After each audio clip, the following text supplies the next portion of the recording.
Mayhem Junkies, friends, family, colleagues. Hope everybody's doing well. Hope everybody's staying cool in these hot summer days. It's been very challenging for me with this heat. You know, I work out on every day, so I'm trying to, stay hydrated, drink a lot of water, Gatorade, sugar-free stuff, and just do the best I can. So we got a good one for you today. I'm going to go ahead and dive into my vector hooks, how I change them out, how to match them up to certain baits. Maybe, I'm going to kind of keep it simple. I'm not going to bore y'all too much. But what I'm going to do is I'm going to go ahead and just start with the basic principles of the vector hooks. If you guys are not familiar with the vector hooks, here they are. You can see they actually have a little twist on them. All right, they're really sticky sharp. You can see the twist right there in my shirt. You know that? So they come in a lot of different sizes. 1/0, 2/0. Number ones, number twos, number fours, number sixes, number eights, number 10s. So there's a wide variety of the Tornado treble on the website. And also, you can buy them in the bulk like I do. See, I buy them in the hundreds, or not buy them, but I get them by the hundreds pack. So I get hundreds of these hooks.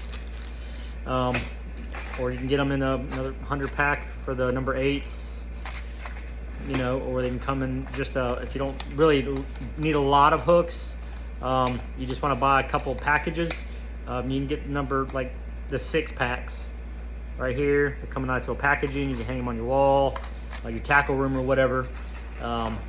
So there's a lot of different options. So let's just go ahead and start with the basic stuff for you new people who are trying to learn how to change out your vector hooks. So I'm gonna go ahead and start with like square bill, right? So a typical square bill normally comes with like either number 6 or number 4. That's pretty much the standard. So if you get one out of a package, what do I have on the shelf up there? Anyhow, I don't have any. So if you get this square bill right here, all right, it comes standard with number 6s or number 4s. You may want to try to match that hook size. The engineers of every bait manufacturer tries to keep the hook weight in mind. So you want to be cautious with that. That's the number one thing about any kind of crankbait, jerk bait, a swim bait, all the above. You want to make sure that you try to stay within the realm of the manufacturer, or how the manufacturer of the bait produced, how it's produced or whatever. So like for example, these large swim baits right here, these are number 1s. Vector has the number 1s. They may be a little heavier,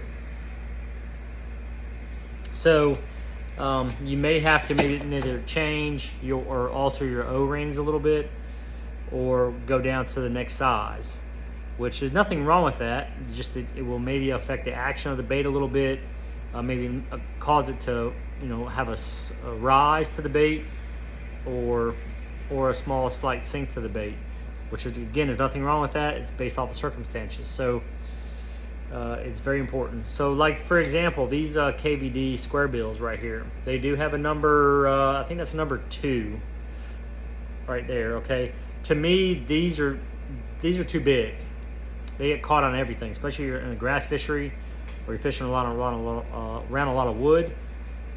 The bill does a great job deflecting. However, it does get hung up quite often. So I like to scale this down to maybe a number 4. Here's a number 4 right here. So just to kind of show you a reference in size. Again, this is a personal preference. This is not something that you have to run out and you have to do. This is what I do here. So there's a little difference in the hook size. All right, you see that? So if I'm around a lot of cover, a lot of grass, I change the hooks out to number 4.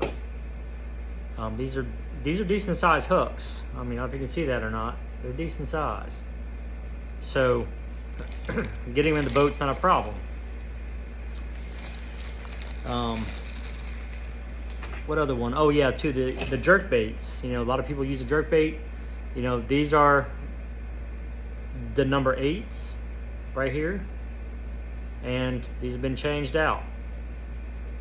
And I think there's it's very minor in the weight distribution between the vector hooks and the standard little hooks that come on them. So again, guys, the hooks are phenomenal.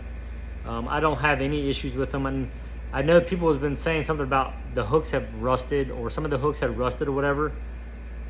I fish a lot of tidal waters, and my hooks don't rust. I mean, this one right here has been on my my table here after a fishing event, and there ain't a lick there's no rust on that hook.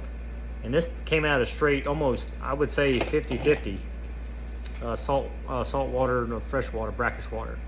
So, but yeah, I still vector hook strong. I'm proud of the progression that they've made, and I look forward to more things coming down the pipeline. I know they're very, you know, JB, he's been very creative as far as you know, listening to the consumer and trying to get on board some very large companies, box stores and things like that. So, which is good. I'm loyal. I'm loyal as I can be. So anyhow, guys, that's my vector hook spill. If you guys have any questions, comments, concerns about anything, hey, send me a message. I'm here for you. So I appreciate everybody tuning in. We'll see you guys on the next one.